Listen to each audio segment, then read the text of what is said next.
Mensagem dia 12/1/2007. Não julgueis, não julgues. Aponta-me um erro desse enviado meu, se é que existe. Não julgues, só eu tenho esse poder. Já pensastes bem no que tu fazes?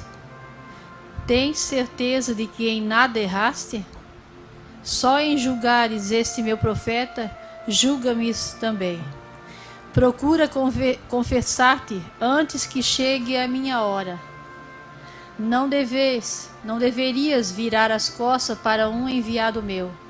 Olha bem no que vens fazendo. Pilatos, quando viu que eu, Jesus de Nazaré, era inocente de tudo, se arrependeu e lavou as mãos, para não ter parte com os que me condenaram. Na realidade, morri por amor a todos, mas nem todos irão se salvar. A salvação só está num coração limpo. Primeiro deste-me ouvindo este homem. Depois chegaram alguns dizendo que são meus servidores, e tu acreditaste. Então logo abandonastes esse homem. Por acaso não sabes que foi Caim que matou seu irmão Abel? E tudo por causa da inveja. E se não te arrependeres por julgar um dos maiores profetas meus, por si a pessoa condena-se, porque nos teus olhos só enxergas falsas promessas. Este o enviei até a sua casa e o recebesse muito bem. E por que vens pondo dúvida? Pensas que sabe tudo? Mas pouca coisa conheces. Quando Deus coloca um varão a seu serviço, ninguém deveria desprezá-lo, porque tudo isto não é bom para um coração que vive me esperando. Olha bem no que vens fazendo. Não faças críticas a esse que me serve, para dares ouvido a outro que vem falando mal deste. Não sabes o quanto amo este enviado meu, porque se soubesses, nunca mais abandonaria este santo vivo na face da terra. Depois deste não haverá outro. Este é o último diante de mim e que hoje se chama Pedro II. Quem quiser ter vida eterna, procure corrigir os seus erros. Aí o pai fala: Jesus amado, minha missão é tão grande assim como o Senhor vem apontando? Se não fosse, não terias a minha assinatura, nem a minha face estampada no santuário de Deus Pai. Qual a prova maior do que esta? Amor verdadeiro não julga, nem despreza um enviado meu. Amor verdadeiro conserva dentro de si a imagem de um grande profeta. Jesus de misericórdia, quanto mais venho ajudando o próximo, mais feliz eu sou. Pedro II.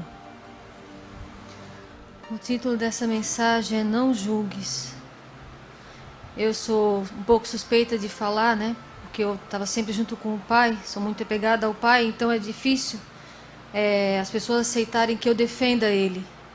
Mas se eu puxar um pouco pela vida dele, antes mesmo de eu nascer, vocês vão entender porque não devem julgar um profeta de Deus. Quando ele foi chamado, em 1972, a primeira coisa que ele fez foi falar com o sacerdote. E o sacerdote julgou ele de quê? De bêbado.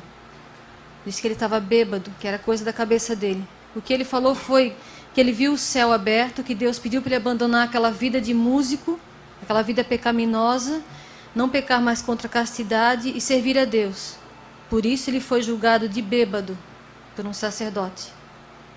Depois de ser julgado de bêbado, ele foi julgado por espírita, pela própria família, né? Pelos parentes mesmo. Até a mãe ficou em dúvida, perguntou: bem, isso não é coisa de espiritismo? Porque ele dava remédio para as pessoas, ele rezava para Deus e dava remédio para as pessoas e curava as pessoas. Então muita gente chamava ele de espírita. Depois de ser chamado de espírita, depois de um tempo de ter sido chamado por Deus, ele tinha só 4 filhos, ele teve mais 5 filhos. Daí mais uma vez ele foi julgado, agora de irresponsável. Só coloca filho no mundo, não vai ter dinheiro para dar estudo para eles. Irresponsável. Depois de criar os filhos lá em Joinville, eu que era a última, já tinha 10 anos, Deus mandou ele para Taquaras.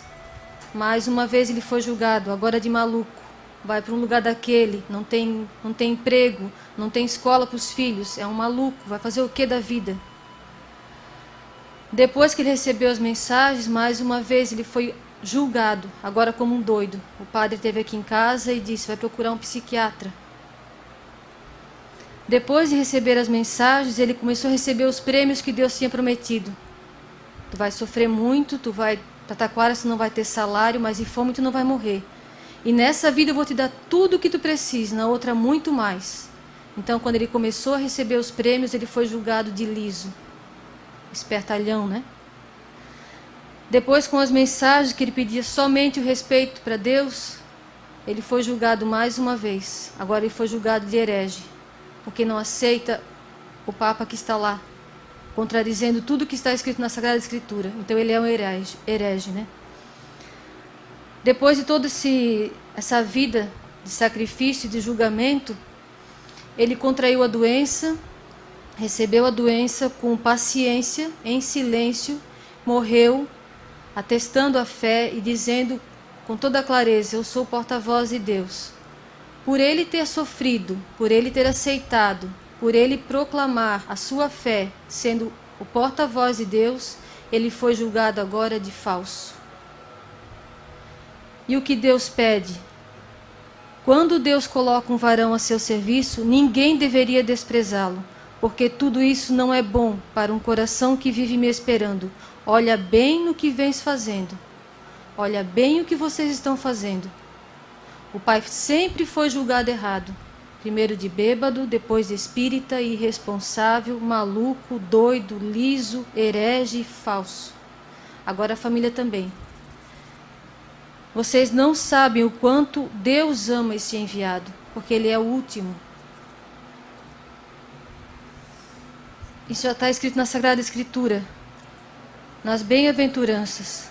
Vocês ainda têm dúvida que o Pai está no céu? Bem-aventurados os que têm um coração de pobre, porque deles é o reino dos céus. Bem-aventurados os que choram, porque serão consolados. Bem-aventurados os mansos, porque possuirão a terra. Bem-aventurados os que têm fome e sede de justiça, porque serão saciados. Bem-aventurados os misericordiosos, porque alcançarão misericórdia. Bem-aventurados os puros de coração, porque verão a Deus. Bem-aventurados os pacíficos, porque serão chamados filhos de Deus. Bem-aventurados os que são perseguidos por causa da justiça, porque deles é o reino dos céus. Bem-aventurados sereis quando vos caluniarem, quando vos perseguirem e disserem falsamente todo o mal contra vós por causa de mim. Alegrai-vos e exultai, porque será grande a vossa recompensa nos céus, pois assim perseguiram os profetas que vieram antes de vós. Então a gente continua e tem a certeza que o Pai está no céu. O Pai é bem-aventurado, porque ele sofreu tudo isso aqui na terra. E ele sofreu tudo isso por amor a Deus. Porque ele se converteu, porque ele dava remédio para as pessoas, porque ele teve os filhos que Deus mandou. Ele não rejeitou nenhum filho, porque ele veio para Taquaras construir uma igreja, porque ele recebeu as mensagens que falavam a verdade e ele não teve medo de divulgar elas. Porque ele recebeu os prêmios que Deus lhe deu e repartiu aqui também. Porque ele tinha respeito com Deus. Mesmo com toda a doença que ele tinha, nos últimos dias ele foi na capela, ele se abaixou e tirou o chinelo e limpou o pé para entrar no altar. Porque ele tinha muito respeito por Deus. Porque ele teve paciência, teve fé e ele sofreu em silêncio. E deu a sua última prova de fé, dizendo que era o porta-voz de Deus. Nós temos a certeza que ele está no céu, porque Deus prometeu isso. Para quem for perseguido, para quem for caluniado, em nome de Deus, é bem-aventurado. Então nós que estamos aqui ainda, sendo perseguidos, sendo caluniados, devemos ter a certeza que seremos também chamados de bem-aventurados, se nós formos fiéis até o fim, como o Pai foi. Podemos rezar por ele, ele vai nos dar força para aguentar até o fim.